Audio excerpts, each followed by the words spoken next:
Today, it's 3 things to focus on in your first year of farming. Hit these things, and it'll build the foundation for success. That's what's coming up today on Modern Grower. Welcome, growers. I'm Diego, D-I-E-G-O, and my goal with this channel is to help you be more successful as a small-scale business owner, specifically a small-scale farmer. Over the past 10 years, I've talked to hundreds and hundreds of farmers through my podcast, and I've learned a lot about what's made them successful. I'm sharing their secrets and their not-so-secret knowledge with you today. I also run the company Modern Grower, where we sell tools, seeds, and supplies to market farmers, so I've learned a lot through that. And today we're talking 3 things that you should focus on to be successful in your first year of farming.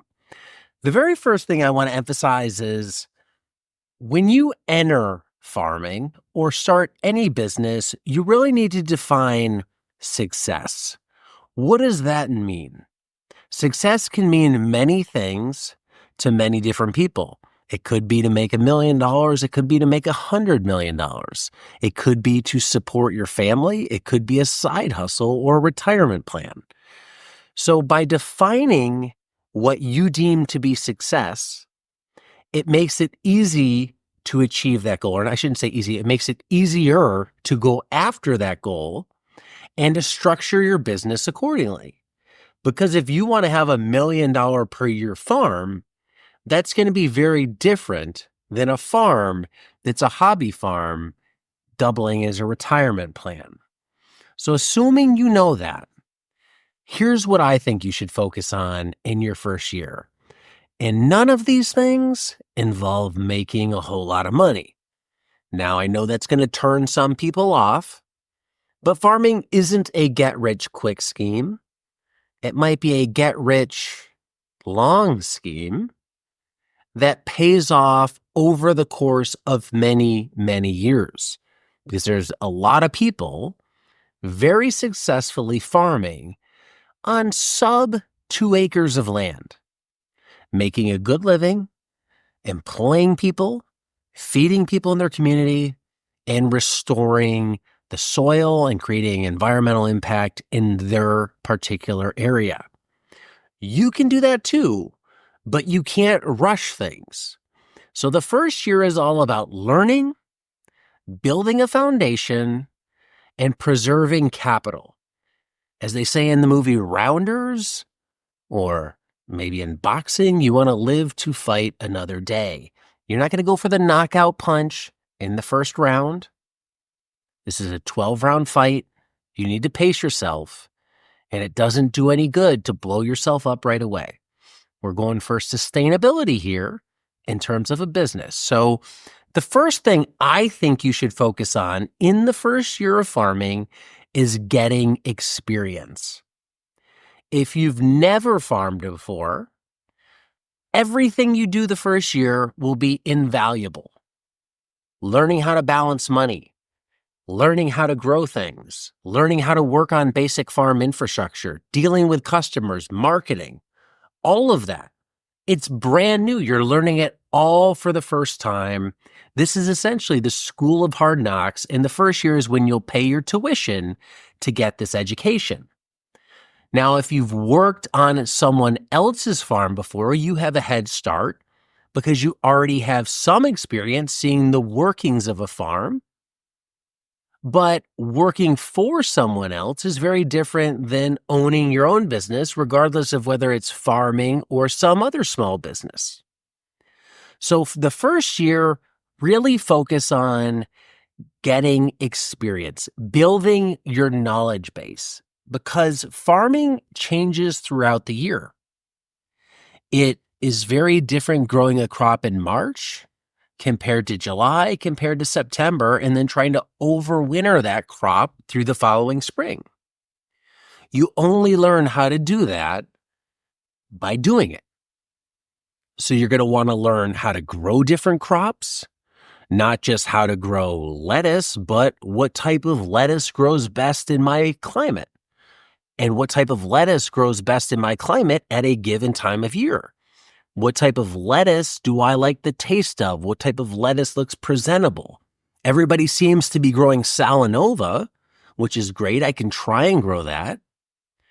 But what about other lettuces that I can mix in over the summer? What if I want to mix in smaller head lettuces, the little gems? How do they grow in my area? What happens when it gets hot and humid? How do I deal with that?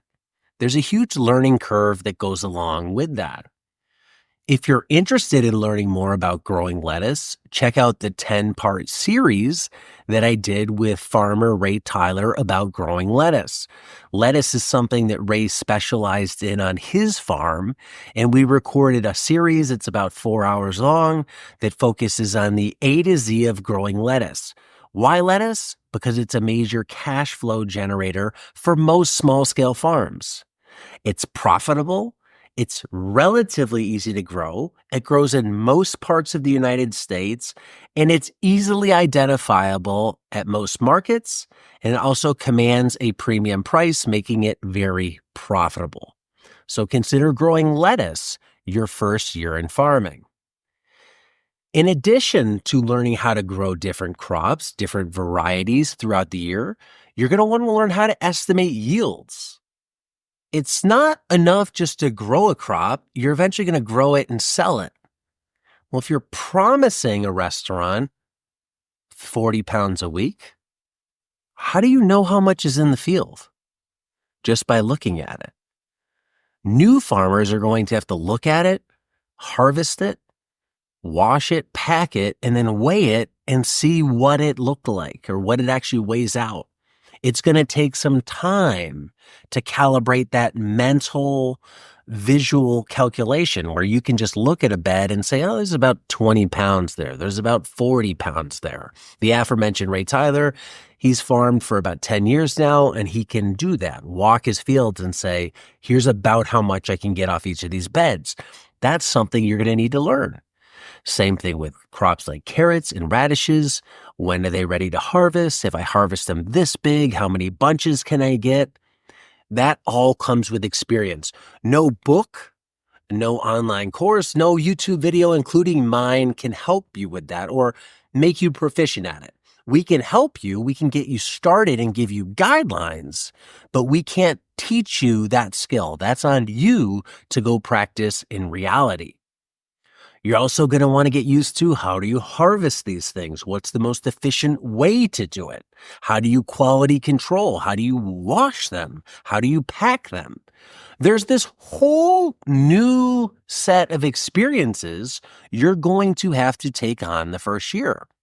If you focus on just making money, you're going to prioritize that at the expense of other things, which means I have to sell product. I have to get it harvested and sold. That's not to say that you can't learn while you're doing that, but the primary objective is getting harvested and sold.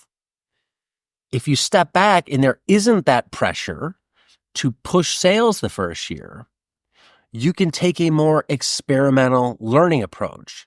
This isn't some lazy hippie, let's smoke some weed and not try real hard approach to farming.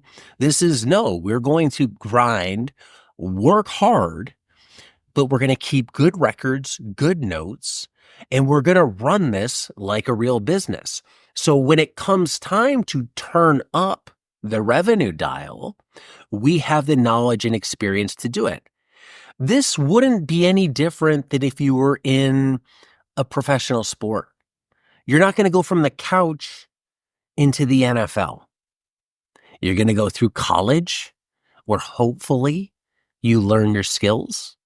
Then you're going to go on to get drafted by a team, and hopefully you have a system that supports you and takes your innate raw talent and can help structure that and make that efficient during gameplay. But then when you get to games, practice is practice. Games are games. It's real then. There's pressure. There's things happening. You can't predict it all. You react. So when you turn on the business for real and need it to perform, you want to have a certain amount of experience so you are reacting instinctively and not having to think every single thing through. This is the difference between a good quarterback in the NFL, like Tom Brady or somebody, Jaden Daniels, who's really excelled this year, where they can feel through what's happening. And other quarterbacks that aren't as good, you see them thinking. Sam Darnold melted down a little bit here in the playoffs at the end of the year, where you can almost see him like thinking everything through. And that's the difference between the athletes that are truly great and the ones that are just really good. The ones that are great react instinctively, automatically. The others, they know what to do. They have the skills, but they're really thinking it through. So the first year, you're building those skills. You're getting timing down. Timing is critically important. If you're promising a certain amount of product every week to a CSA or a restaurant or a grocery store, then you need to be able to deliver that product on said timely basis. But in order to do that, you need to have the crop ready. So if I know I want to deliver 40 pounds a week of salad mix to all of my restaurant customers, how much do I need to plant every week to make sure I have that much available in the field? And how will that number change throughout the year? Because it will change throughout the year. When it's warm, when it's longer days, when everybody's at the beach, that's when these crops like to grow and grow quicker. And then when everybody heads inside, everything grows slower. But if you have constant demand, you have to vary your planting frequency in the amount of a crop you're planting to maintain consistent yields. This is something the mass distribution market has figured out.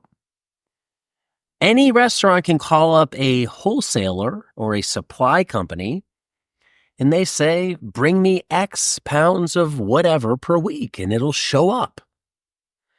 Because that supply company has access to a large inventory of product. Well, when you are the supplier, you're controlling the inventory and you have to make it consistent for your customers. So learning that timing, critically important. This is what I call going beyond growing. It's growing 2.0. Learning how to crop plan, learning how to do crop rotations. When one crop comes out, you ideally want another crop to go immediately in right behind it. You don't want to have downtime. You don't want to have beds sitting idle unless you can't sell the product. So if you can't sell it, don't plant it, because that's a waste of effort, labor, resources. But if you're selling, you never want beds to sit idle. Remember, as a small-scale farm, we are limited by the amount of land that we have. And limiting the amount of land that we have means we have to make use of every square foot. So tight crop planning means as soon as one crop comes out, another crop goes into the ground. You also are going to have to learn how to run a business. Most people haven't run a business before. They've worked for someone else, either as a small business or part of a big company, and they have no concept of how a business is run. They might think they know how a business is run, but until you get thrown into the fire, you have no idea what it's like to run a business. Early last year, my wife started a business and she'd never run a business before. And she lives with somebody who's been an entrepreneur for the past 15 years. So you'd think she'd have some idea of what it was like. Well, she didn't. No disrespect to her. She just didn't know. It's like until you go through it, you have no idea what it's like. I can't comment what it's like to be in a war because I've never been in one. So until you do it, you might think you know, but probably what you think isn't what it's really like. Because when you own a business and run a business, suddenly it's everything on you. And we're talking small-scale solopreneur businesses, one-person businesses, two-person businesses, where one person does all the facets. This isn't some huge company where you can just delegate. You are in charge of everything. You clean the toilets, you mow the lawn, you do the marketing, you do the social media, you're doing the growing, you're calling back customers, you're doing wash pack, you're paying taxes, you're doing the bookkeeping, all of it. You have to wear 50 different hats, and you have to be moderately competent at most of them and expert level competent at a few of them. So you have to be able to do some things exceptionally well, in most of the stuff pretty well, in order to make a business work. That takes time. That takes practice. A lot of people, when they start a business, the thing that they push to the side is the business part of the business. They do what's fun. And usually what's fun is the execution. If you're a personal trainer, training people is fun. That's probably what brings you gratitude. If you're a photographer, what you enjoy is expressing your artistic views in creating great photos. If you're an artist, you make things. But if you're doing any of those as a business, what about the business part? You have to get new clients. You have to get customers. You have to market your work. When you have a customer, you have to bill them. You have to follow up. You have to pay taxes. You have to account for expenses. How much do you charge? That's the same thing with farming. Most people who get into farming, they get in because they want to grow good quality food for themselves. And they think, well, if I'm eating it and I can grow it for myself, I can also sell it to somebody else. I want to live on a farm. And some combination of the two. So they go into it for those reasons, to grow stuff and live on a farm. That's not a business. That's homesteading. To make it a business, you have to put on your business hat, your suit, and pretend you're, I don't know, not Don Draper, but you're Donald Trump on The Apprentice. Throwback show for some of you. I might be showing my age. But you have to be boardroom. You have to learn how to make decisions based on dollar values. You have to learn how to make decisions based on A or B, which is going to have a better impact on my business, which is a higher leverage point on my business. You don't learn that stuff from books. You might learn the theory or how to, but you learn how to make those decisions by doing those decisions. Your decision muscle gets stronger by repetitively making those decisions and usually making mistakes when you do it and learning from those mistakes. And if you try to fast track that, then one of the things you're going to struggle with is not picking up that knowledge, or you're going to do the bare basics. I can't tell you how many farmers I've talked to that don't know their costs. They don't know how long it takes them to do tasks, and they don't really keep track of their costs or do good books. Well, if you don't know what your costs are, if you're not keeping track of things in terms of accounting, how do you know what to charge? Are you charging enough? How much do you pay somebody if they come to work for you? Is it worth it? Unless I know what I'm charging or what my costs are, I can't make these decisions. So you have to learn all this back office, marketing, accounting. You have to learn the sales side of things. A lot of people haven't sold anything in their life outside of maybe being in elementary school, going door to door, selling popcorn or candy bars or something like that, or maybe having a lemonade stand as a kid. But when your survival of your business depends on sales, you got to sell. Do you even know how? Now, you can learn that through many great resources right here on YouTube. But it's one thing to know it. It's another thing to do it. And a lot of people are intimidated to cold call, to go door knocking and say, would you like to buy my stuff? Because they're afraid of rejection and somebody saying no. Well, that's another muscle you have to flex and get used to and make it second nature. Because I can tell you, you will not survive as a farmer or a business owner, small business owner at least, without being comfortable doing your sales. And you can't outsource this. This is your business. It is your baby. You should be passionate about it, and you probably are. Well, who's the best person to sell any product in any business? The person that's most passionate about it and understands it the most. And that's you and a small business. So you have to be the face of your farm and get out there and sell. And for a lot of people, they're not ready to do that. So this can also be a weed out process. If you don't like doing these things, then maybe this isn't for you. So this first year, you can start to try and get sales.